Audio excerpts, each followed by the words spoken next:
The handcuffs went on at 6:14 in the morning in a marble hallway that smelled of lemon polish and cold air conditioning. Two officers, one gold-painted gate, one weeping cook pressed against the wall. The housemaid did not pull away. She held her wrists out the way she held out a tray, steady, palms turned up, as if even her arrest were a thing she had been asked to carry. Her name was Adizi Okonkwo. She was 28 years old. In her apron pocket, folded into a square the size of a stamp, was the only thing she had taken from that house in 3 years, a photograph of her daughter. They never checked the pocket. They checked everything else. The gold was gone. That much was true. Madame Folake Adeyemi's jewelry box, the heavy brass one with the lion claw feet, the one Adaiz dusted every Tuesday and Friday and never once opened, had been found empty on the dressing table at 5:52 a.m. Inside it, the night before, had sat 11 pieces, a gold choker, 4 bangles thick as napkin rings, 2 rings, a pair of drop earrings, a thin chain, and a small gold cross on a chain so fine it could pass through a wedding band. 11 pieces of family gold, 2 generations of it, worth more than Adaiz would earn in 19 years of folding other people's sheets. By 6 o'clock, the box was empty, and by 6:14, they had decided whose hands had emptied it. Nobody asked Adaiz if she had done it. They told her she had.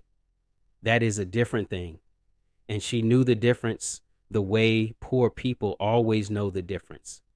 Adaiz Okonkwo cleaned the Adeyemi house in the Lekki district of Lagos, a tall white house behind a tall white wall with a generator that hummed all night and a fountain that never stopped running even when the taps in the boys' quarters did. She had worked there for 3 years and 2 months.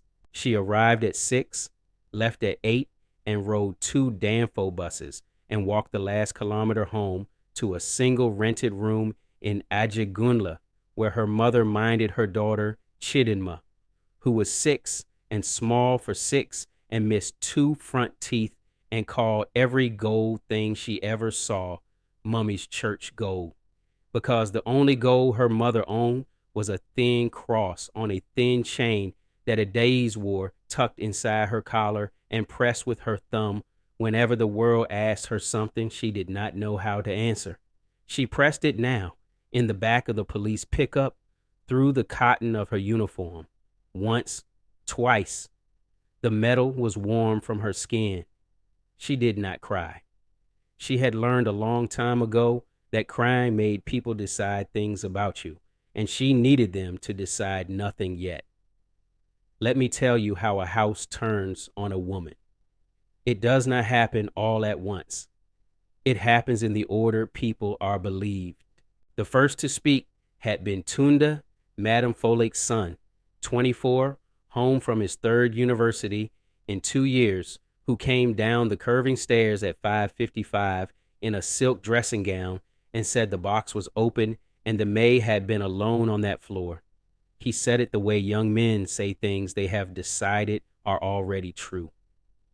The second to speak was Madame Folake herself, 51, in a wrapper of deep green and gold, who stood over the empty box with one hand at her throat where the choker should have been and said, very quietly, 3 years, I fed her children. She had fed no children.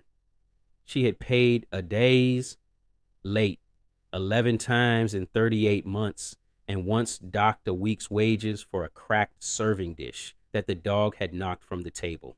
But grief and theft together make people generous with their own kindness, and by the time the third voice spoke, Chief Bukola Adeyemi, 54, the father, a man who built shopping plazas and sat on 2 bank boards and wore a wristwatch that cost a teacher's annual salary. The verdict was already in the room. He did not shout. Men like Chief Adeyemi never shout. Shouting is for people who are not sure they will be obeyed. He took out his phone, called a number he did not have to look up, and said, "Send 2 of your men to my house. We have a thief." That was the cruelty of it, not the handcuffs. The phone call placed as easily as ordering breakfast. The cook, Mama Nkechi, 63, who had worked in that house for 19 years and had taught Adaize how Madam liked her plantain sliced thin, tried to speak. She got as far as "Sir, Ada would never," before Chief Adeyemi raised one finger, not even his hand, just one finger, and the old woman's mouth closed around the rest of the sentence. 19 years bought her one finger of silence. Adeyezi saw it and understood exactly what 3 years had bought her. They walked her out past the fountain. The water ran. The morning was gray and wet, the tail of the rainy season, and the marble of the front steps was slick under her flat rubber shoes. A neighbor's gateman watched from across the road. A woman selling boiled ground nuts on the corner stopped calling her wares. Adaize kept her chin level and her wrists steady, and she did not run, because there was nowhere a woman like her could run to that the men in the truck could not follow, and because Chidinma was somewhere across the city waking up, and a mother who runs is a mother who is guilty, and she was not going to hand them that too. At the station in Morocco, they took the cross from around her neck and put it in a clear plastic bag with a number on it. And that was the first time her hand went to her throat and found nothing there. That was the closest she came to breaking. She closed her fist around the empty air where the chain had been, and she breathed. 4 counts in, 4 counts out. The way she breathed when Chidinma had fever and there was no money for the clinic, and she said nothing. The charge was theft of property valued at over 40 million naira. The bail was set at an amount that was a joke told to the poor. There would be no bail.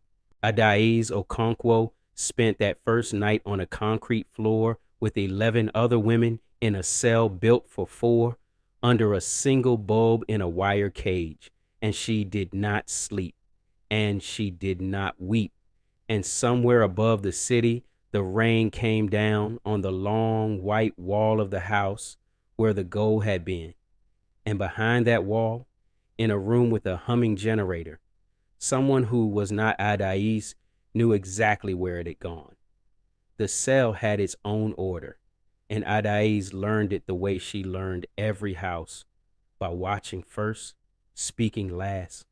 One woman was in for a debt she had not run from. A girl of 19 had slapped a customer who would not pay and been called a thief for it. And an older woman named of Risikat had been there 11 weeks and knew the rhythm of the place. When the food came, which officer could be spoken to, which could not. On the 3rd night, Risikat sat beside Adaize on the concrete and asked, not unkindly, "What did you take?" "Nothing," Adaize said. Risikat laughed, the short laugh of a woman who has heard nothing 100 times. "We all took nothing. The judge takes a different nothing from each of us." She looked at the pale cross-shaped patch at Adaize's throat. "They took your chain too. They always take the small things first. The small things are the ones that prove you are a person." Adaize pressed 2 fingers to the bare patch where the cross had been, and pressed it the way she pressed the cross itself. And she said the only thing she had decided to believe. "There is a camera in that house," she said quietly, to a woman she had known 3 days, because she had to say it to someone, or it would stop being true. It was pointed at the box. I dusted under it for 2 years and never once thought of it, but it saw whatever I am sitting here for. Risikat looked at her for a moment, and something in the older woman's face changed. The way a face changes when it remembers that hope is a thing that still happens to other people. And she said, "Then pray they are stupid enough to have forgotten it and clever enough to find it again? And AD said nothing, because both of those things would turn out to be exactly true. Here is the thing the family forgot. The Adeyemi house had 7 cameras. Chief Adeyemi had them installed 18 months earlier, after a generator was stolen from the compound 2 streets over. 8 cameras quoted, 7 installed. The 8th never mounted because the technician said the angle on the back stairwell was awkward, and Chief Adeyemi was in a hurry and waved it away the same way he waved away the cook. 7 cameras. The front gate, the driveway, the foyer, the kitchen passage, the upstairs landing, the back door, and one nobody remembered. A small dome in the corner of the dressing room ceiling, fitted because the insurer for the jewelry required it, pointed directly at a heavy brass box with lion claw feet. The family forgot it because the people who own cameras rarely watch them. Cameras are for the staff to fear, not for the masters to study. The footage spooled onto a black box in a locked cabinet in the study, 30 days deep, and in 18 months, no one had ever once played it back. Why would they? Nothing had ever happened that they did not already believe they understood. Something had happened now.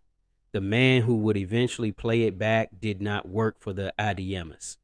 His name was Barrister Emeka Nwosu, 64, and he had not taken a criminal brief in 9 years. He ran a small chambers in Yaba above a fabric shop, and he had buried his own daughter 11 years before. A nurse, 26, dead of a fever, a public hospital would not treat without a deposit the family did not have that night. He kept her photograph on his desk, and he touched the frame once with 2 fingers every morning before he opened the day's files, and he had built the rest of his life around a single private vow that he would never again stand in a room and watch the poor be disbelieved because they were poor. He did not know Adaeze Okonkwo. He would. He learned of her from Mama Nkechi. The cook had a granddaughter who cleaned the chambers above the fabric shop, and on the second morning, the old woman came herself in her good headscarf and sat across the desk from the barrister with her hands folded and told him the whole thing in the flat, careful voice of a woman who has rehearsed it on the bus. The girl did not do it, she said. I have known her 3 years. She gives half her food to the gateman's children. She returned 1,000 naira note she found behind the sofa cushion when she could have kept it and no one would ever have known. And then Mama Nkechi said the thing that made Barrister Nwosu set down his pen. There are cameras, she said, 7 of them. One looked straight at the box, and in 2 days, no one has asked to see what they saw. The barrister was quiet. Then he opened a drawer, took out a clean handkerchief, and cleaned his glasses, slowly. Both lenses, the way he did before every hard decision. And he said, Mama, if a house with 7 cameras arrests a woman without watching one of them, that house is not looking for a thief. It is looking for an explanation it already likes. He took the case for no fee. He took it because of a photograph on his desk. Getting the footage was not simple. And the not simple part is where the second night and the third night and the 8th night of Adaeze's life in that cell went by. One concrete floored hour at a time. The family would not release the footage. Their lawyer, a smooth young man in a gray suit, said the recordings were private property and irrelevant, that the matter was already with the police, that the maid had been alone on the floor, and the box was empty. And what more was there to see? The police, who had a confession-shaped hole where a confession should have been, were content to let the gap stay empty. A poor woman in a cell is a closed case. An open camera is a problem. So Barrister Nwosu did the slow, unglamorous thing that real justice is actually made of. He filed for a court order compelling the preservation and disclosure of the recordings. Preservation first, the same afternoon, before a generation of family gold could become a missing 30 days of footage. He found the security company that had installed the system and subpoenaed their service logs, which proved the dressing room camera was online and recording on the night in question. Motion activated, time stamped, backed up to a server the family did not control. He found the technician who had installed 7 of 8 cameras and waved away the awkward 8th. The young man worked out of a container shop in Computer Village, surrounded by coiled cable and dusty monitors. And at first he did not want to talk because the Adeyemis were the kind of clients a small installer does not cross. Barrister Nwosu did not press him. He sat on a plastic stool among the cables and asked instead about the work itself. How many cameras, what model, how long the backup kept its memory, and slowly, talking about the thing he was proud of, the technician forgot to be afraid. He remembered the job. He remembered the dome in the dressing room ceiling because Chief Adeyemi had stood over him the whole time saying, "Point it at the box. I don't care about the rest. Point it at the box." He remembered, too, the 8th camera he had never mounted, the awkward one on the back stairwell. And he remembered telling the chief that the dressing room unit backed up to the company's own server off-site so that even if the house box was stolen, the footage would survive. He liked that, the technician said. He paid extra for it. He wanted the box safe more than he wanted the house safe. He looked at the barrister and understood, slowly, what he had just handed him. "It is still there then," he said. "Whatever it saw, it is still on the server." Barrister Nwosu cleaned his glasses, both lenses, and said, "Yes, and on Friday, a judge is going to ask your company to play it." The technician was quiet a moment. Then he said the thing that the case turned on. "I will testify that the camera was working," he said. "I built it. I know it was working. Nobody ever asked me anything good. Ask me that." The box. The brass box with the lion claw feet. Adayes had dusted it 150 times and never once opened it, and a camera the family forgot had watched it the whole while. On the 9th day, Adayes was brought to the visitor's room and met her barrister for the first time. She came in still, in her own uniform, because she had nothing else. The cross-shaped pale patch at her throat where 3 years of sun had tanned around a chain that was now in an evidence bag. She sat. She put her hand flat on the table. She did not ask him to save her. She asked one question, and it was about Chidinma. "Who is feeding my daughter?" Barrister Nwosu had been a lawyer for 38 years. He had heard the rich ask first about their assets and the guilty ask first about their sentences. He had never, in 38 years, had an accused person's first question be about whether a child 2 buses away had eaten. He cleaned his glasses. He needed the moment. Then he told her that her mother and the cook were managing, that money had been sent quietly, that the child had eaten that morning, and he watched the breath go out of Adayeze Okonkwo the way water goes out of a wrung cloth, all at once, and her thumb went to the patch at her throat where the cross was not, and pressed it anyway, and she said, "Then I can do whatever you need me to do." "I need you to tell me the truth," he said. "All of it, even the parts that look bad." So she told him. She told him she had been alone on the upper floor that morning. Yes, dusting the landing at 5:40, because that was her work and that was her routine, and she had done it every Tuesday and Friday for 3 years. She told him she had not entered the dressing room. Madam locked it. Madam always locked it, and only 3 people had a key: Madam and Chief and Tunda, who had taken to coming home at strange hours, and who, twice that month, Adaze had seen leaving the dressing room early in the morning and closing the door very softly behind him. She had said nothing. A maid who reports the sun does not stay a maid. She becomes an unemployed maid with a bad name. So she had folded the observation away with all the other things poor people fold away, and she had kept dusting, and she had pressed her cross and said nothing. You saw him, the barrister said, twice, leaving the room with the box.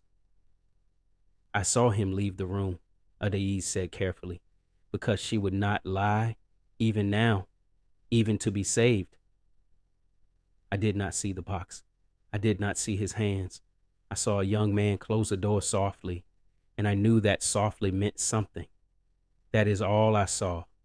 I cannot send a man to where I am sitting on what I cannot prove. Barrister Nwosu looked at this woman in a cell who would not falsely accuse the boy who had put her there, and he understood that he was, finally, in the presence of the thing he had spent 11 years looking for. And he said very quietly, you don't have to prove it. There's a camera that did your seeing for you. We only have to make them play it. He looked at her then and said the thing he wanted her to carry back to the cell. If you have come this far with me, he said, stay, because what comes next is the part I have waited 11 years to do. Tell the women in that cell to wait with you. We are going to make a house with 7 cameras look at what it refused to see. Making them play, it took 11 more days, and the law moved the way the law moves, which is slowly and then all at once. The preservation order held. The footage could not be erased. The disclosure order was fought. The family's lawyer argued privacy, argued relevance, argued that a criminal matter did not require the alleged victim to surrender her own home recordings, but the technician's logs proved the camera existed, proved it was recording, proved a 30-day server backup the family could not reach to delete, and a judge of the Lagos State High Court, a woman of 59 who had spent her career watching the poor disbelieved, read the application, looked over her glasses at the smooth young lawyer in the gray suit, and asked the question that ended it. Your clients installed a camera, she said, for the express purpose of watching this box. The box is now said to be empty, and your clients do not wish anyone to watch the camera that watched the box. She let the silence do its work. You will produce the recording. Friday, in open court. Friday came. The rainy season had broken into a hard, bright morning, the kind that makes the wet city steam. Adaeze was brought up in a prison van. Chief Bukola Adeyemi came in a black Mercedes with 2 cars behind it. Madame Folake wore green and gold again, and her son Tunda came in a pale gray suit and would not sit still, and crossed and uncrossed his legs, and 3 times touched the breast of his jacket the way a man touches a thing he is keeping there. In the public gallery sat Mama Nkechi in her good headscarf, and the gateman, and the woman who sold groundnuts on the corner, and a row of neighbors' staff who had come on their day off to watch one of their own be believed or buried. And on a screen the court had wheeled in, a screen the size of a window. The empty courtroom waited to see a dressing room at dawn. Barrister Nwosu rose. He did not have many papers. The poor man's case is always short because the truth does not need to be long.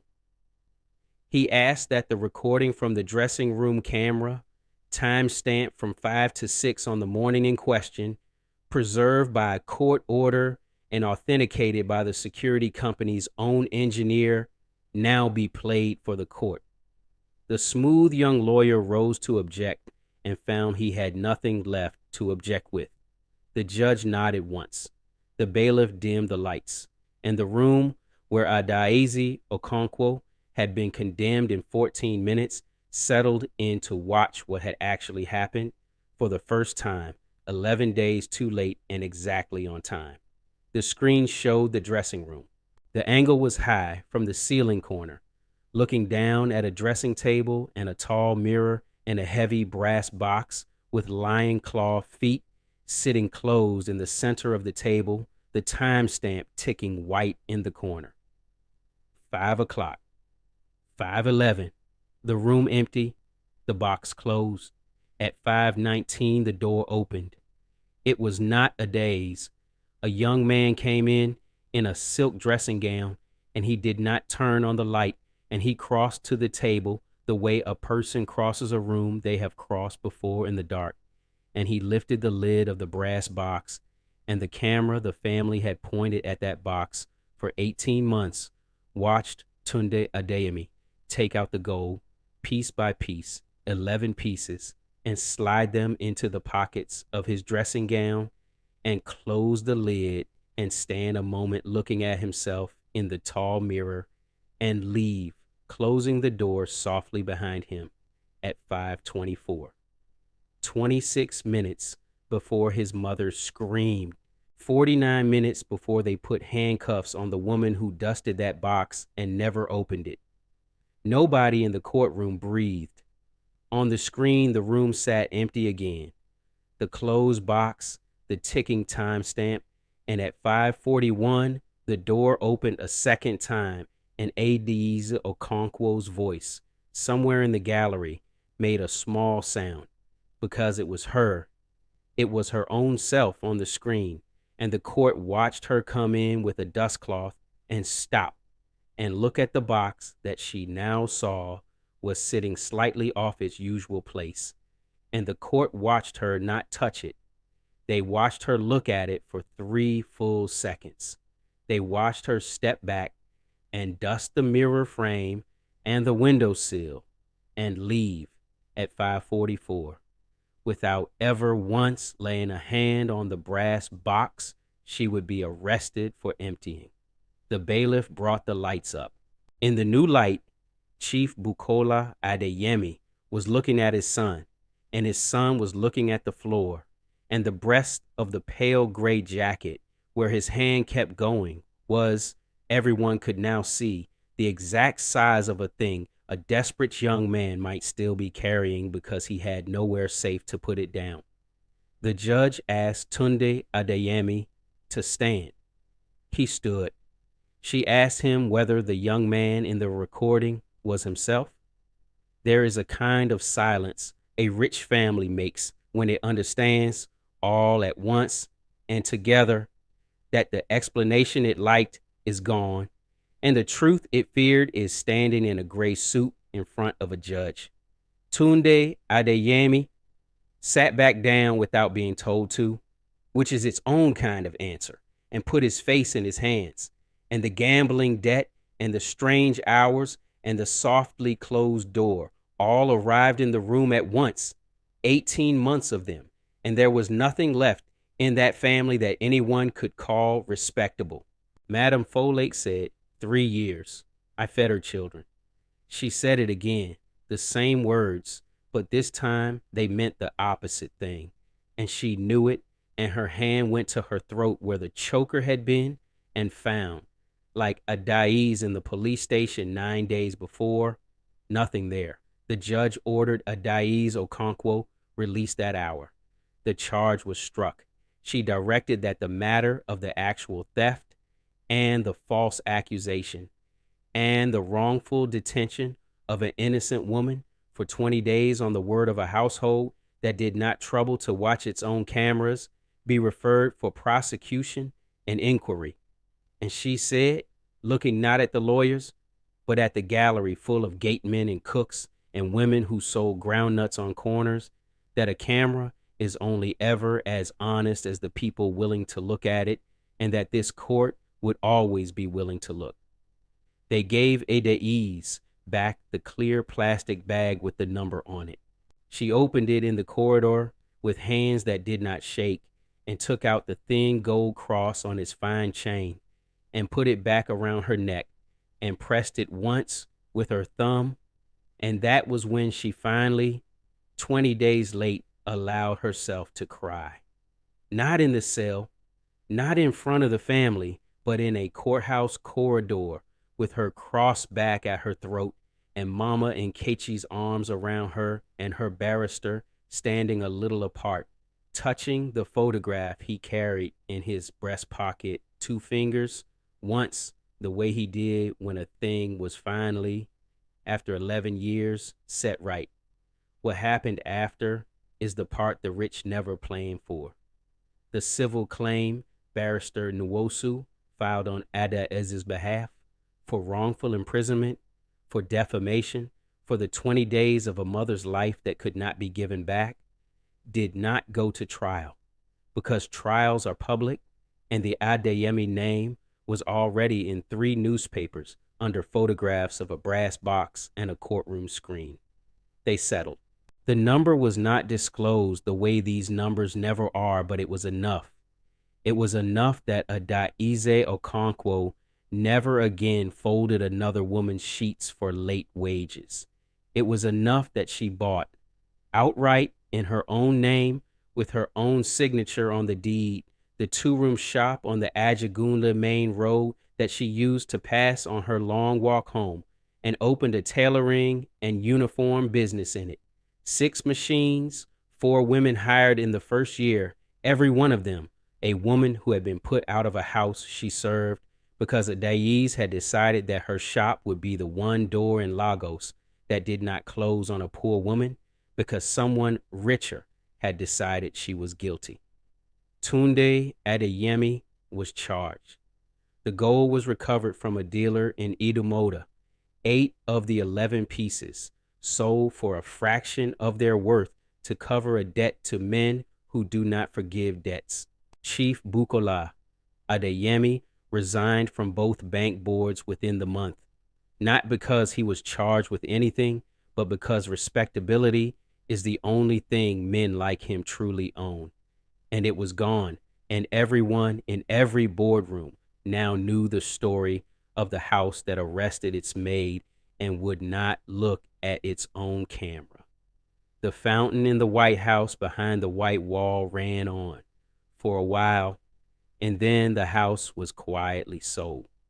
The story did not stay inside the courthouse. A reporter who had been in the gallery wrote it, not the way these things are usually written, with the rich family's name softened and the maid left nameless, but the other way, with Adaize Okonkwo's name in the headline and a still from the footage beside it, a young man in a dressing gown, his hand inside a brass box. It ran on a Sunday. By Monday, it had been shared past counting, and by the end of that week, 3 other families in 3 other compounds had quietly looked at their own cameras, and 2 other housemaids accused of small thefts were quietly let go because the city had remembered for a moment that a poor woman's word might be worth playing the tape. Barrister Nwosu kept the cutting in the same drawer as his daughter's photograph. He did not say why. He did not have to. Mama Nkechi did not go back to work for anyone. She came to work for Adaize at the shop, not cooking, but sitting at the front by the door where customers came in, greeting them the way a house should greet people, because 19 years had taught her exactly how a house should treat the people who walk into it. And now, finally, she worked in one that did. On her first morning, she stood in the doorway and looked up at the corner of the ceiling out of an old habit she could not name, checking for a camera, and there was none. And she laughed, and Adaize said, "We don't need one here. In this shop, we believe people first." And Mama Nkechi sat down by the door, and that was the whole policy of the place, and it never once needed changing. And Chidinma, who was 6 and missed 2 front teeth and called every gold thing Mummy's church gold. Chidinma came to the shop after school and sat among the bolts of cloth and the humming machines, and the gold she saw now was her own mother's cross, still thin, still fine, still pressed by a thumb whenever the world asked a hard question. Adaize never replaced it with anything heavier.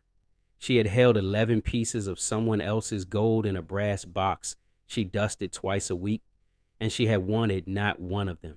The only gold she ever wanted was the small cross that went into a numbered bag the morning they decided who she was and came back to her throat the afternoon a camera decided to tell the truth.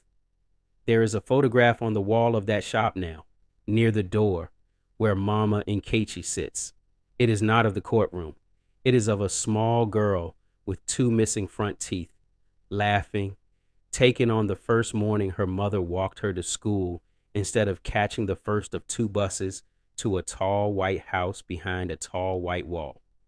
Adaiza Okonkwo hung it there herself. And on the days the work is hard and the wages are slow to come in, she stands in front of it and presses the thin gold cross at her throat. Once, twice, the metal warm from her skin, and she remembers that she held her wrists out steady on a marble floor and did not run, and that the truth, when they finally let it speak, knew her name. That was tonight's tale from beneath the baobab. The housemaid they jailed for stealing the madam's gold owns her own shop now, and the camera the family forgot still, somewhere, holds the morning the truth refused to stay quiet. If the truth in it moved you, come sit with us again under the old tree and tell me in the comments where you watched from and whether you would have looked at the camera or believed the easy thing the way they did.